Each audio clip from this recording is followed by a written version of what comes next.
Unajua, wengi wetu huwa tunasikia sana hili neno uhuru wa kifedha, lakini njia ya kufika huko inaonekana kama fumbo kubwa, si ndio?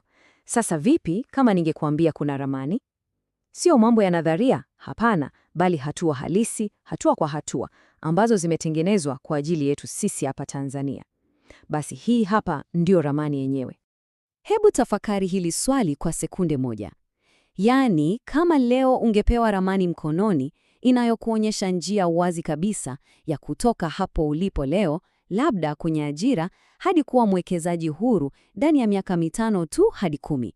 Je, ungekuwa tayari kuifuata? Kama jibu ni ndio, basi kaa vizuri, maana safari yetu ndio inaanza sasa hivi. Sawa, leo tunaweka vitabu vyote pembeni. Tunasahau nadharia ngumu. Tunachofanya leo ni kuangalia mpango wa vitendo, kitu unachoweza kuanza nacho mara tu ukimaliza kusikiliza hapa. Kwa hiyo, fungua akili yako, twende kazi. Sawa, sehemu ya kwanza, tuijue ramani yenyewe. Kila safari inahitaji dira, na dira yetu leo inaitwa Cash Flow Quadrant. Ni chombo rahisi sana, lakini kina nguvu ya ajabu. Kitatusaidia kujua tuko wapi sasa hivi, na muhimu zaidi, jinsi ya kufika kule tunakotaka kwenda. Okay, sehemu ya pili. Anzia hapa. Kabla hujajenga ghorofa, lazima uwe na msingi imara. Katika safari hii ya kifedha, msingi wenyewe ni kujitambua. Hatua hii ya kwanza kabisa inahitaji uaminifu. Lazima tujue tunaposimama sasa hivi ili tuweze kupanga vizuri safari yetu. Sawa, hatua ya kwanza. Na hapa tunahitaji kuwa wa kweli. Jiulize swali hili rahisi. Chanzo changu kikuu cha pesa kinatoka wapi? Je, mimi ni E, yani employee, ninapokea mshahara kila mwezi? Au mimi ni S, self-employed, yani najiajiri mwenyewe, biashara yangu ni mimi na mimi ni biashara?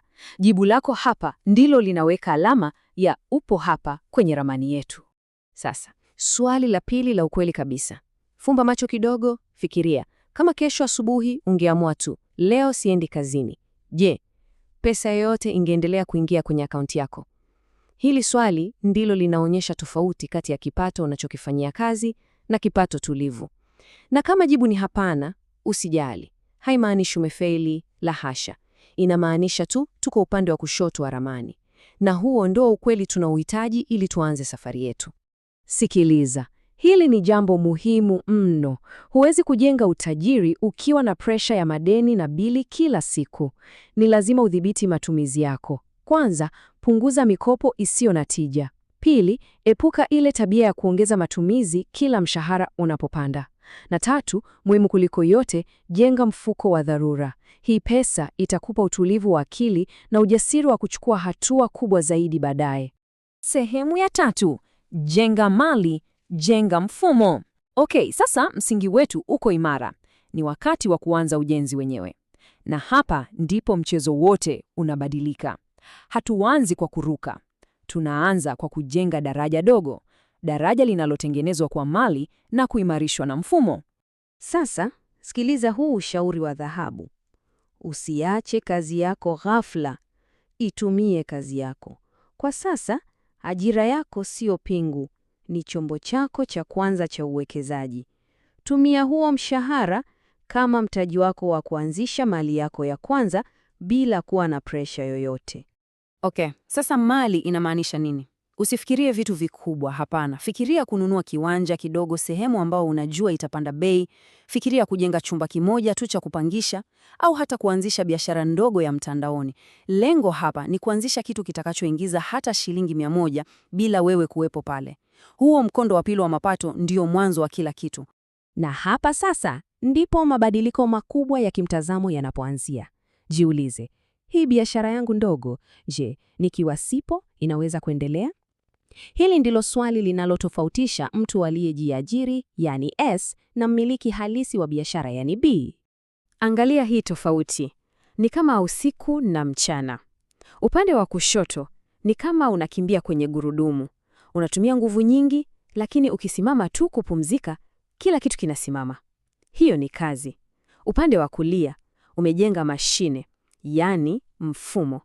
Hiyo mashine inaendelea kuzalisha pesa hata ukiwa umelala. Lengo letu ni kuacha kuwa engine na badala yake kumiliki mashine. Sehemu ya 4, kutoka faida hadi uhuru. Sawa, umefanikiwa kujenga mfumo unaozalisha pesa. Hongera sana. Lakini huu sio mwisho wa safari, huu ni mwanzo wa hatua ya kusisimua zaidi. Sasa, tutaona jinsi ya kuigeuza hiyo faida ndogo kuwa injini ya kujenga uhuru wa kweli. Sasa, hapa kuna mtego ambao wengi wetu hapa Tanzania tunaangukia. Biashara inapoanza tu kulipa, kitu cha kwanza tunafikiria ni kununua gari zuri. Lakini hatua sahihi ni tofauti kabisa. Biashara ikilipa, chukua hiyo faida na iwekeze tena.